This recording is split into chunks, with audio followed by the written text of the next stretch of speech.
नमस्कार। आज हम भारत के संविधान निर्माण की जो कहानी है उसमें थोड़ी गहराई से उतर रहे हैं। नमस्कार। हमारे पास जो स्रोत है वो इस पूरी प्रक्रिया पर काफी रोशनी डालते हैं। मतलब संविधान सभा की पहली मांग से लेकर उसमें हुई बहसें, निर्णय और फिर आखिरकार संविधान लागू होने तक। हाँ, हमारा लक्ष्य ये है कि इस काफी जटिल सफर को आसान शब्दों में समझे और जाने कि हमारे लोकतंत्र की ये जो बुनियाद है वो आखिर रखी कैसे गई। तो चलिए शुरू करते हैं। बिल्कुल। और ये समझना मुझे लगता है बहुत ज़रूरी है, क्योंकि यही वो दस्तावेज है जिस पर आज हमारा पूरा देश, हमारा लोकतांत्रिक ढांचा खड़ा है। सही बात है। इस सफ़र में कई दिलचस्प मोड़ आए, बहुत बहसें हुईं और वो फैसले लिए गए जिन्होंने भारत की दिशा हमेशा के लिए तय कर दी। तो सबसे पहले ये ख्याल कहाँ से आया कि भारत का अपना संविधान हो और उसके लिए एक अलग सभा, एक कॉन्स्टिट्यूएंट असेंबली होनी चाहिए? सुनने में आता है कि ये विचार सबसे पहले 1934 में एम.एन. रॉय ने रखा था। हाँ, एम.एन. रॉय जो समय वामपंथी आंदोलन के एक जाने-माने नेता थे, उन्होंने ये विचार पेश किया। ये पहली बार था। लेकिन ये सिर्फ एक विचार था यार। हाँ, मतलब ये एक बौद्धिक स्तर पर था पहले। हम्म। इसे राजनीतिक मंच पर लाने का काम असल में भारतीय राष्ट्रीय कांग्रेस ने किया। हम्म। जब 1935 में उन्होंने पहली बार आधिकारिक तौर पर यह मांग रखी कि भारत का संविधान बनाने के लिए एक संविधान सभा होनी चाहिए। अच्छा, 1935 में कांग्रेस ने इसे आधिकारिक बना दिया। और फिर 1938 में जवाहरलाल नेहरू जी ने भी तो कुछ कहा था इस बारे में। हाँ, 1938 में नेहरू जी ने कांग्रेस की तरफ से ये घोषणा की कि आजाद भारत का संविधान बिना किसी बाहरी दखल के बनेगा। और इसे ऐसी संविधान सभा बनाएगी जिसके सदस्य वयस्क मताधिकार, मतलब सभी वयस्कों के वोट से चुने जाएंगे। ये तो बहुत मजबूत मांग थी उस समय के हिसाब से, बिना बाहरी दखल और वयस्क मताधिकार। बिल्कुल, ये सीधे सीधे स्वराज की मांग को और पुख्ता करता था कि हम अपना भविष्य खुद तय करेंगे। लेकिन ब्रिटिश सरकार कहाँ मानने वाली थी इतनी आसानी से? हाँ, उन्होंने शुरू में ध्यान नहीं दिया होगा शायद। क्या उन्होंने नजरअंदाज किया? उन्हें ये बिल्कुल मंजूर नहीं था कि भारतीय अपना संविधान खुद बनाए। लेकिन फिर वो द्वितीय विश्व युद्ध के हालात, हाँ, उसने सब बदल दिया। हाँ, उन परिस्थितियों ने उन्हें थोड़ा मजबूर किया। वो 1940 का अगस्त प्रस्ताव शायद इसी से जुड़ा है, मैंने पढ़ा है इसके बारे में। बिल्कुल, अगस्त प्रस्ताव में ब्रिटिश सरकार ने पहली बार सिद्धांत के तौर पर ही सही इस मांग को मान लिया। चलो ठीक है, आप बना लेना। सिद्धांत के तौर पर? मतलब पूरी तरह नहीं। हाँ, मतलब अभी ठोस कुछ नहीं था। फिर 1942 में सर स्टैफोर्ड क्रिप्स एक प्रस्ताव लेकर भारत आए। उसमें विश्व युद्ध के बाद भारत को अपना संविधान बनाने की इजाजत देने की बात थी, पर वो प्रस्ताव भी कामयाब नहीं हुआ। वो क्यों नहीं हुआ? उसमें क्या दिक्कत थे? देखिए, उसकी मुख्य वजह थी मुस्लिम लीग की आपत्ति। लीग उस समय तक काफी मजबूती से ये मांग करने लगी थी कि भारत को 2 हिस्सों में बांटा जाए। अच्छा। और दोनों के लिए अलग-अलग संविधान सभाएं बने। क्रिप्स प्रस्ताव में ऐसा कोई बंटवारे का प्रावधान नहीं था, इसलिए लीग ने उसे सिरे से खारिज कर दिया। तो फिर सभा बनी कैसे आखिरकार? इतने सारे पेंच थे। अंत में 1946 में कैबिनेट मिशन योजना आई, एक और ब्रिटिश मिशन। इस मिशन ने 2 संविधान सभाओं की मांग तो नहीं मानी, लेकिन उन्होंने एक ऐसी योजना पेश की जिससे कम से कम एक संविधान सभा का गठन हो सका। अच्छा। इसी योजना के तहत नवंबर 1946 में जाकर संविधान सभा बन पाई। तो इसी कैबिनेट मिशन योजना के तहत कुल सदस्य संख्या 389 तय हुई थी। हाँ, 389। इसमें से 296 सीटें ब्रिटिश भारत के लिए थीं, मतलब वो इलाके जो सीधे ब्रिटिश शासन के अधीन थे, और 93 सीटें देसी रियासतों के लिए थीं। ये 296 और 93 का बंटवारा कैसे हुआ? मतलब किस आधार पर? ये बंटवारा काफी सोच समझ कर किया गया था।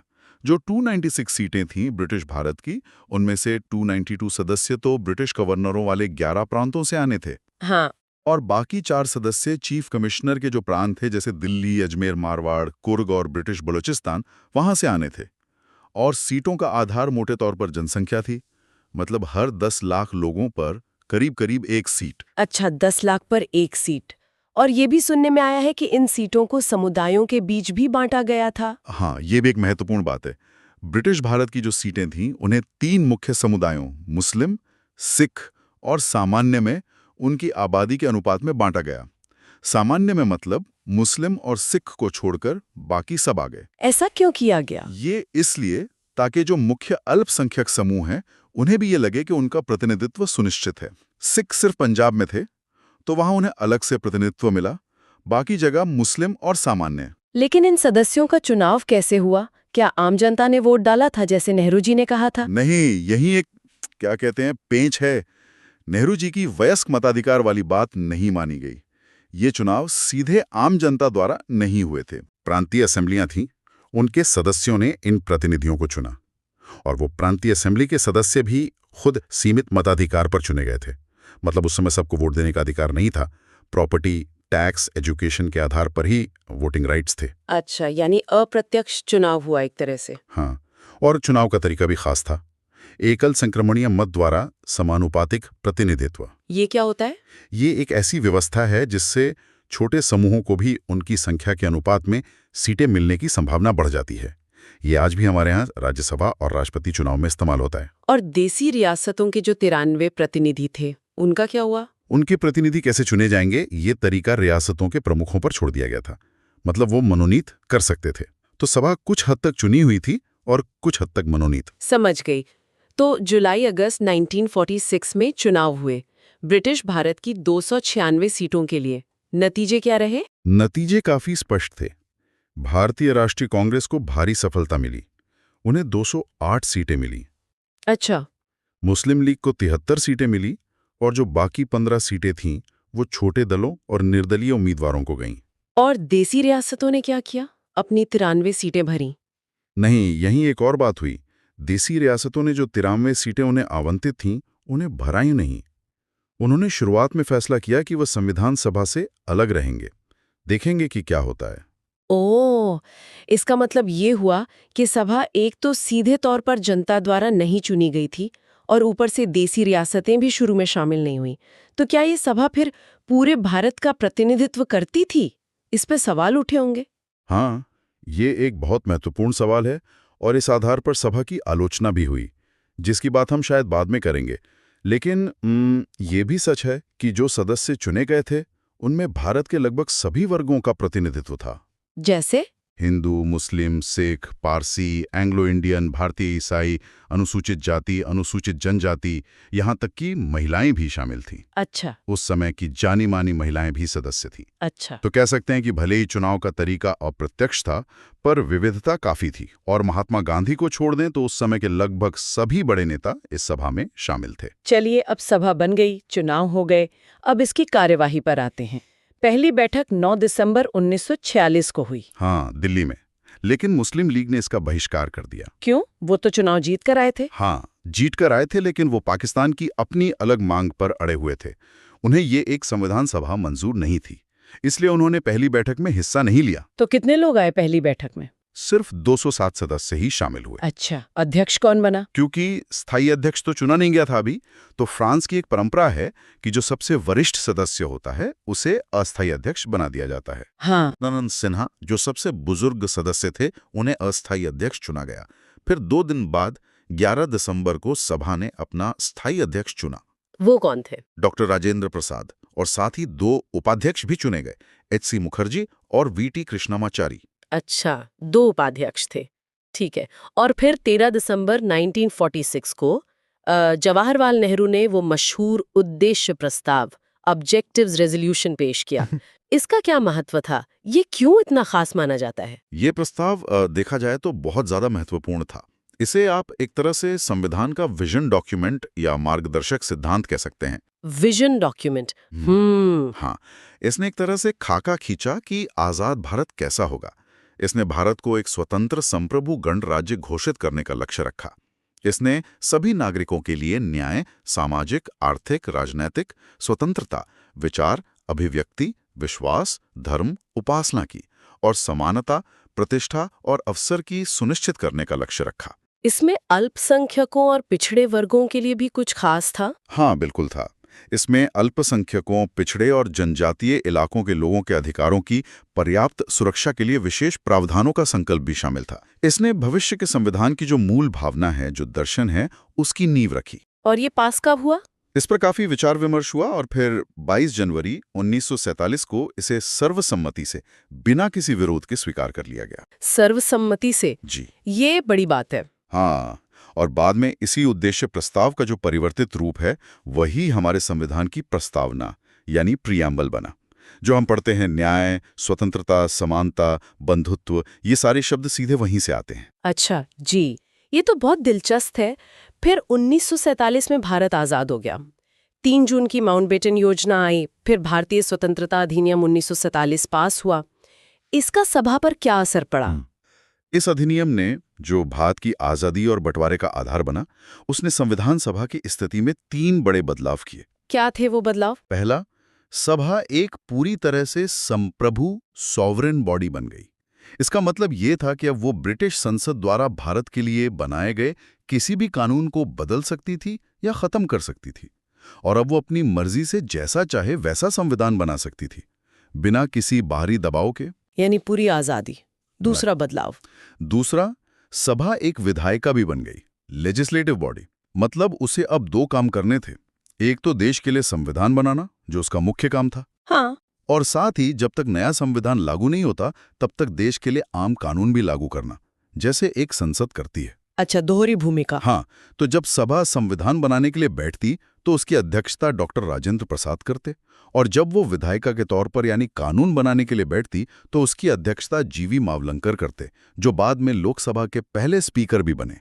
ये व्यवस्था 26 नवंबर 1949 तक, जब संविधान का काम पूरा हुआ, तब तक चली। और तीसरा बदलाव यकीनन पाकिस्तान बनने से जुड़ा होगा। बिल्कुल। जब देश का बंटवारा हुआ तो मुस्लिम लीग के वो सदस्य जो पाकिस्तान में शामिल होने वाले क्षेत्रों से चुनकर आए थे, वो संविधान सभा से अलग हो गए। तो सदस्य संख्या कम हो गई होगी? हाँ, काफी कम हो गई। जो मूल संख्या 389 तय हुई थी, वो अब घटकर 299 रह गई। ब्रिटिश भारत की सीटें 296 से घटकर 229 हो गई, और देसी रियासतों की सीटें भी 93 से घटकर 70 रह गईं। अच्छा, संविधान बनाने के अलावा भी सभा ने कुछ और महत्वपूर्ण काम किए थे इस दौरान? हाँ, कई अन्य महत्वपूर्ण काम भी किए। जैसे मई 1949 में राष्ट्रमंडल कॉमनवेल्थ में भारत की सदस्यता रहेगी या नहीं, इस पर फैसला लिया और पुष्टि की। हाँ। 22 जुलाई 1947 को हमारे राष्ट्रीय ध्वज तिरंगे को उसके वर्तमान स्वरूप में अपनाया। ये तारीख महत्वपूर्ण है। 22 जुलाई 1947 तिरंगे को अपनाया गया। हाँ। ठीक है। फिर 24 जनवरी 1950 को राष्ट्रगान, जनगण मन और राष्ट्रगीत वंदे मातरम दोनों को अपनाया गया। एक ही दिन, 24 जनवरी 1950। हाँ, संविधान लागू होने से ठीक 2 दिन पहले। और उसी दिन यानी 24 जनवरी 1950 को ही डॉक्टर राजेंद्र प्रसाद को स्वतंत्र भारत के पहले राष्ट्रपति के रूप में भी चुना गया। अच्छा, ये सभी संविधान सभा ने ही किया? जी हाँ। तो कुल कितना समय लगा संविधान को बनाने में? ये अक्सर पूछा जाता है। हाँ, ये बहुत कॉमन सवाल है। कुल 2 साल, 11 महीने और 18 दिन लगे। करीब 3 साल। हाँ, लगभग। इस दौरान कुल 11 बैठकें, सेशंस हुई, और हमारे संविधान निर्माताओं ने, ऐसा कहा जाता है, लगभग 60 देशों के संविधानों का अध्ययन किया, उन्हें परखा। 60 देशों के? हाँ, और उनमें से जो अच्छी बातें थीं, जो भारत की परिस्थितियों के अनुकूल थीं, उन्हें हमारे संविधान में शामिल किया गया। इस पूरे काम पर उस समय करीब 64 लाख रुपए का खर्च आया था। 64 लाख रुपए? उस जमाने में ये बहुत बड़ी रकम रही होगी। बिल्कुल। इतना बड़ा काम अकेले तो हुआ नहीं होगा, समितियां भी बनी होंगी काम को बांटने के लिए। हाँ बिल्कुल, संविधान बनाने का काम बहुत बड़ा और जटिल था, तो उसे आसान बनाने के लिए कई सारी समितियां बनाई गईं। इनमें से 8 तो बड़ी मेजर कमेटियां थीं और बाकी कुछ छोटी माइनर कमेटियां थीं। कुछ बड़ी समितियों के नाम बता सकते हैं? हाँ, जैसे संघ शक्ति समिति, यूनियन पावर्स कमेटी, और संघीय संविधान समिति, यूनियन कॉन्स्टिट्यूशन कमेटी। इन दोनों के अध्यक्ष जवाहरलाल नेहरू थे। अच्छा, केंद्र से जुड़े मामले नेहरू जी देख रहे थे। हाँ, फिर प्रांतीय संविधान समिति, प्रोविंशियल कॉन्स्टिट्यूशन कमेटी, इसके अध्यक्ष सरदार पटेल थे। प्रांतों वाले मामले पटेल जी के पास। जी। और मौलिक अधिकारों, अल्पसंख्यकों और जनजातीय क्षेत्रों पर जो सलाहकार समिति थी, वो भी बहुत महत्वपूर्ण थी। उसके अध्यक्ष भी सरदार पटेल ही थे।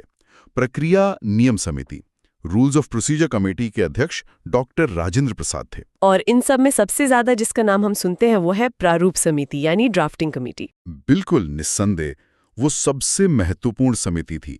उसका गठन हुआ था 29 अगस्त 1947 को, और इसका खास काम था कि विभिन्न समितियों ने जो सुझाव दिए हैं, जो प्रस्ताव दिए हैं, उन सब के आधार पर संविधान का एक मसौदा, एक ड्राफ्ट तैयार करना। और इसके अध्यक्ष थे डॉक्टर B.R. अम्बेडकर। जी हाँ, डॉक्टर अंबेडकर इसके अध्यक्ष थे और इसीलिए उन्हें भारतीय संविधान का पिता या मुख्य वास्तुकार भी कहा जाता है। डॉक्टर अम्बेडकर के अलावा इसमें और कौन लोग हैं? क्या ये जानना जरूरी है? अध्यक्ष के तौर पर डॉक्टर अंबेडकर का नाम और उनकी भूमिका सबसे अहम है, ये याद रखना जरूरी है। वैसे इसमें उनके अलावा 6 और सदस्य थे। 6 और? हाँ, जैसे N. Gopalaswami Ayyangar, Alladi Krishnaswami Ayyar, doctor K.M. Munshi, Syed Mohammad Saadulla, N. Madhavrao जिन्होंने B.L. मित्तर की जगह ली थी क्योंकि उनका स्वास्थ्य ठीक नहीं था, और T.T. कृष्णमाचारी जिन्होंने D.P. खेतान की मृत्यु के बाद उनकी जगह ली थी। अच्छा। ये सभी लोग कानून और प्रशासन के क्षेत्र के अनुभवी और जानकार लोग थे। लेकिन हाँ, सबसे महत्वपूर्ण बात यह है कि इस समिति ने ही सारे सुझावों को समेटकर संविधान को उसका अंतिम कानूनी रूप दिया। इसमें सर B.N. राव का भी नाम आता है? हाँ, सर B.N. राव की भूमिका भी बहुत महत्वपूर्ण थी। वो संविधान सभा के संवैधानिक सलाहकार, कॉन्स्टिट्यूशनल एडवाइजर थे।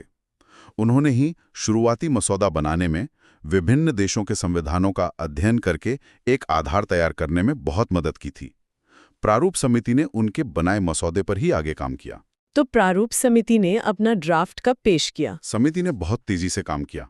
उन्होंने अपना पहला ड्राफ्ट फरवरी 1948 में प्रकाशित किया। फरवरी 1948। फिर इस ड्राफ्ट को देश की जनता के बीच, प्रेस में, बुद्धिजीवियों के बीच चर्चा, सुझावों और आलोचना के लिए रखा गया। इसके लिए करीब 8 महीने का समय दिया गया। 8 महीने? ये तो काफी समय है। हाँ, ताकि लोग इसे अच्छी तरह पढ़ सकें, समझ सकें और अपनी राय दे सकें। लोगों से बहुत सारे सुझाव, शिकायतें, आलोचनाएं मिली।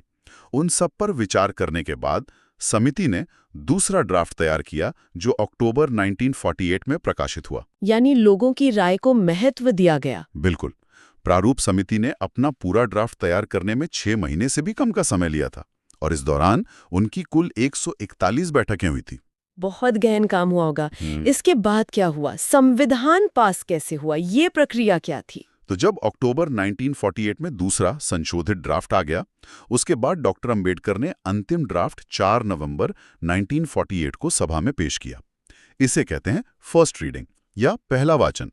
इस पर 5 दिन तक आम चर्चा हुई। अच्छा, पहले आम चर्चा। फिर 15 नवंबर 1948 से 17 अक्टूबर 1949 तक, लगभग 1 साल तक इस पर दूसरी रीडिंग चली। ये सबसे महत्वपूर्ण चरण था। इसमें संविधान के हर एक खंड पर, हर क्लॉज पर अलग अलग विस्तार से विचार हुआ। Clause by clause? हाँ, खंडवार। और इसी दौरान हजारों संशोधन प्रस्ताव आए। कहा जाता है कि कम से कम 7653 संशोधन प्रस्ताव रखे गए थे। 7000 से ज्यादा? हाँ, हालांकि उनमें से वास्तव में करीब 25,2473 पर ही सभा में ठीक से चर्चा और बहस हुई। फिर भी 2500 पर बहस होना मतलब काफी बारीकी से जांच परख हुई। हाँ, बहुत ज्यादा। हर पहलू पर सोचा गया, बहस हुई, तर्क वितर्क हुए। फिर 14 नवंबर 1949 को तीसरी रीडिंग शुरू हुई। इसमें ज्यादातर बहस नहीं हुई, बस डॉक्टर अंबेडकर ने प्रस्ताव रखा कि सभा द्वारा निर्धारित संविधान पारित किया जाए। The constitution as settled by the assembly be passed. और ये पास हो गया? हाँ, आखिरकार 26 नवंबर 1949 को ये प्रस्ताव पारित घोषित कर दिया गया और इसी दिन अध्यक्ष और उपस्थित सदस्यों ने संविधान पर हस्ताक्षर किए। उस दिन 299 में से 284 सदस्य उपस्थित थे और उन सब ने हस्ताक्षर किए। यही वो ऐतिहासिक तारीख है, 26 नवंबर 1949, जिसे हम अब संविधान दिवस के रूप में मनाते हैं और जिसका जिक्र हमारी प्रस्तावना में भी है। आज तारीख 26 नवंबर 1949 ईस्वी को ऐतद द्वारा इस संविधान को अंगीकृत, अधिनियमित और आत्मापित करते हैं। बिल्कुल सही। यही वो दिन है जब भारत के लोगों ने संविधान सभा के माध्यम से अपने संविधान को अपनाया और इस दिन कुछ जरूरी प्रावधान तुरंत लागू भी हो गए। कौन से प्रावधान? जैसे नागरिकता से जुड़े प्रावधान, चुनाव कराने से संबंधित एक अंतरिम संसद की व्यवस्था, कुछ अस्थायी और संक्रमणकालीन नियम। ये सब 26 नवंबर 1949 से ही लागू हो गए। ये इसलिए जरूरी था ताकि देश का काम न रुके और 26 जनवरी की तैयारी हो सके। लेकिन पूरा संविधान तो 26 जनवरी 1950 को लागू हुआ। उस दिन को गणतंत्र दिवस कहते हैं। इस खास तारीख को चुनने का क्या कारण था? 26 नवंबर को ही पूरा क्यों नहीं लागू कर दिया? ये सवाल भी आता है मन में। दरअसल 26 जनवरी की तारीख का अपना एक ऐतिहासिक महत्व है भारतीय स्वतंत्रता संग्राम में। क्या महत्व है? 1929 में लाहौर में कांग्रेस का अधिवेशन हुआ था जिसमें पूर्ण स्वराज का संकल्प लिया गया था। जी। उसी के बाद ये तय हुआ था कि 26 जनवरी 1930 को पूरे देश में पहला पूर्ण स्वराज दिवस मनाया जाएगा। अच्छा, 1930 में। हाँ, तो उसी ऐतिहासिक दिन की याद को ताज़ा रखने के लिए और उसे एक विशेष महत्व देने के लिए संविधान को पूरी तरह से लागू करने के लिए 26 जनवरी 1950 का दिन चुना गया। और इसी दिन भारत एक संप्रभु गणराज्य बन गया जिसका अपना चुना हुआ राष्ट्राध्यक्ष राष्ट्रपति था। ये तो थी संविधान के बनने की पूरी कहानी, एक लंबा और महत्वपूर्ण सफर। लेकिन क्या इस पूरी प्रक्रिया की या खुद संविधान सभा की कभी कोई आलोचना भी हुई? हाँ, बिल्कुल हुई है। और उन आलोचनाओं को जानना भी मुझे लगता है उतना ही जरूरी है जितना कि संविधान बनने की प्रक्रिया को जानना। इससे हमें एक संतुलित दृष्टिकोण मिलता है। क्या मुख्य आलोचनाएं रही? एक मुख्य आलोचना ये की जाती है कि संविधान सभा सीधे तौर पर वयस्क मताधिकार से नहीं चुनी गई थी, जैसा कि हमने पहले बात की। सदस्यों का चुनाव प्रांतीय असेंबलियों ने किया था जो खुद सीमित मताधिकार पर आधारित थीं। इसलिए आलोचक कहते हैं कि ये पूरी तरह से एक प्रतिनिधि निकाय रिप्रेजेंटेटिव बॉडी नहीं थी। ये बात तो है। और संप्रभुता पर भी कुछ सवाल उठाए गए थे शायद। हाँ, कुछ आलोचक ये भी कहते हैं कि क्योंकि इसका गठन ब्रिटिश सरकार की योजना यानी कैबिनेट मिशन प्लान के तहत हुआ था और इसकी बैठकें भी ब्रिटिश सरकार की इजाज़त से होती थीं, इसलिए ये शुरू में एक संप्रभु निकाय नहीं थी। हालांकि जैसा हमने देखा, 1947 के स्वतंत्रता अधिनियम के बाद इसे पूरी संप्रभुता मिल गई थी। समय को लेकर भी कुछ कहा गया था, आपने बताया करीब 3 साल लगे। हाँ, कुछ लोगों ने कहा कि 2 साल 11 महीने 18 दिन ये बहुत ज्यादा समय है। उन्होंने तुलना की कि अमेरिका का संविधान तो सिर्फ 4 महीने में बन गया था। लेकिन क्या ये तुलना सही है? देखिए, तुलना करना आसान है, लेकिन हमें भारत की विशालता, उसकी जटिल विविधता और उस समय के विभाजन के माहौल को भी ध्यान में रखना होगा। इतने सारे अलग अलग हितों और विचारों के बीच आम सहमति बनाना कोई आसान काम नहीं था। सही बात है। कांग्रेस के दबदबे की बात भी उठती है अक्सर। हाँ, ये भी एक आलोचना है, क्योंकि सभा में कांग्रेस का भारी बहुमत था। करीब 82% सीटें स्वतंत्रता के बाद उनके पास थीं। तो कुछ आलोचकों ने इसे एक दलीय देश का एक दलीय निकाय कहा। एक ब्रिटिश विशेषज्ञ हैं ग्रैनविल ऑस्टिन, जिन्होंने भारतीय संविधान पर काफी काम किया है। उन्होंने तो यहां तक टिप्पणी की कि संविधान सभा एक तरह से कांग्रेसी थी और कांग्रेसी भारत था। अच्छा, ये तो काफी तीखी टिप्पणी है। हाँ, हालांकि इसका दूसरा पहलू ये भी है कि कांग्रेस खुद उस समय कई विचारधाराओं का एक मंच थी। और एक आलोचना ये भी सुनने में आती है कि इसमें वकील और नेता ही भरे पड़े थे, आम आदमी का प्रतिनिधित्व कम था। ये आलोचना भी काफी होती है कि सभा में वकीलों और राजनीतिज्ञों का बोलबाला था।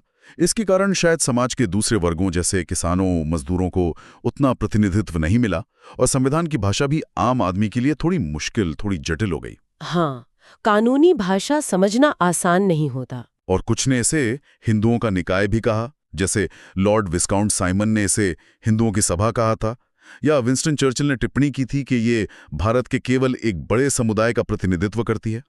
तो ये अलग अलग दृष्टिकोण और आलोचनाएं हैं जिन्हें हमें जानना चाहिए। बिल्कुल। इन आलोचनाओं के बावजूद संविधान तो बना और आज तक चल रहा है। कुछ और रोचक तथ्य भी हैं शायद इससे जुड़े हुए, जैसे सभा का कोई प्रतीक चिन्ह, कोई मुहर थी। हाँ, ये छोटी छोटी बातें भी दिलचस्प है। संविधान सभा ने प्रतीक यानी मुहर के रूप में हाथी को अपनाया था। हाथी? अच्छा। हाँ, और जैसा हमने पहले बात की, सर B.N. राव संवैधानिक सलाहकार थे, H.V.R. अयंगर संविधान सभा के सचिव थे, सेक्रेटरी, और S.N. मुखर्जी मुख्य प्रारूपकार यानी चीफ ड्राफ्ट्समैन थे। उनका काम बहुत महत्वपूर्ण था। वो जटिल प्रस्तावों को स्पष्ट कानूनी भाषा में ढालते थे। और ये भी कहते हैं कि हमारा जो मूल संविधान है वो हाथ से लिखा गया था। हाँ, प्रिंटेड नहीं था। हाँ, ये एक बहुत ही सुंदर और खास बात है। जो मूल संविधान है उसे प्रेम बिहारी नारायण रायजादा ने बहुत खूबसूरत इटालिक लिखावट में अपने हाथों से लिखा था। वाओ! किसने लिखा था? प्रेम बिहारी नारायण रायजादा। उन्होंने इसे लिखने के लिए कोई फीस भी नहीं ली थी। बस ये शर्त रखी थी कि हर पेज पर वो अपना नाम लिखेंगे और आखिरी पेज पर अपने नाम के साथ अपने दादा का नाम भी लिखेंगे। ये तो अद्भुत है। और कहते हैं उसमें चित्र भी हैं। हाँ, मूल संविधान को शांति निकेतन के कलाकारों ने सजाया था। इनमें प्रमुख थे नंदलाल बोस और उनके शिष्य ब्योहर राम मनोहर सिन्हा। उन्होंने हर भाग की शुरुआत में सुंदर चित्र बनाए हैं जो भारत के इतिहास और संस्कृति को दर्शाते हैं। प्रस्तावना वाला जो पन्ना है उसे भी ब्योहर राम मनोहर सिन्हा ने ही अलंकृत किया था। ये तो वाकई में कलाकृति भी है। एक आखिरी सवाल मेरे मन में आ रहा है हिंदी अनुवाद के बारे में। क्या मूल संविधान जब बना तो उसका हिंदी संस्करण भी साथ में तैयार हुआ था? नहीं, शुरू में ऐसा नहीं था। मूल संविधान सिर्फ अंग्रेजी में ही तैयार किया गया और पास हुआ था। तो हिंदी में कब आया? हिंदी में प्राधिकृत पाठ मतलब ऑफिशियल ट्रांसलेशन का प्रावधान बाद में जोड़ा गया। ये 1987 में 58th कॉन्स्टिट्यूशनल अमेंडमेंट एक्ट द्वारा किया गया। अच्छा, काफी बाद में। हाँ, इसके तहत संविधान में एक नया अनुच्छेद 394 कर जोड़ा गया। ये अनुच्छेद राष्ट्रपति को ये अधिकार देता है कि वे संविधान का हिंदी भाषा में अनुवाद प्रकाशित कराएं, और ये भी कहता है कि इस हिंदी अनुवाद का वही अर्थ माना जाएगा जो अंग्रेजी के मूल पाठ का है। अगर कहीं कोई अस्पष्टता हो तो अंग्रेजी वाला पाठ ही मान्य होगा। समझ गई। तो ये थी हमारे संविधान के बनने की पूरी कहानी। ढेरों चुनौतियों, असहमतियों, बहसों और अंततः एक नए राष्ट्र के सामूहिक संकल्प की एक अद्भुत गाथा। सोचना भी कमाल लगता है कि कैसे इतनी सारी विविधताओं, इतने सारे विचारों को एक कानूनी दस्तावेज में पिरोया गया। बिल्कुल, और ये पूरी प्रक्रिया दिखाती है कि लोकतंत्र सिर्फ सहमति से ही नहीं बनता, उसमें असहमति, बहस, विचार विमर्श की भी उतनी ही, बल्कि शायद उससे ज्यादा अहम जगह होती है। यहीं पर एक विचार करने लायक सवाल ये उठता है हम सबके लिए। क्या? कि जिन मफान सिद्धांतों और मूल्यों, न्याय, स्वतंत्रता, समानता, बंधुत्व को हमारे संविधान निर्माताओं ने इतनी दूरदर्शिता और मेहनत से हमारे संविधान में स्थापित किया, क्या आज के भारत में हम उन्हें उसी मजबूती से, उसी भावना से जी पा रहे हैं? क्या वो आज भी उतने ही प्रासंगिक और सुरक्षित हैं? इस पर सोचना शायद हमारे समय की एक बड़ी जरूरत है। बिल्कुल सही कहा। ये एक ऐसा सवाल है जिस पर हम सभी को विचार करना चाहिए।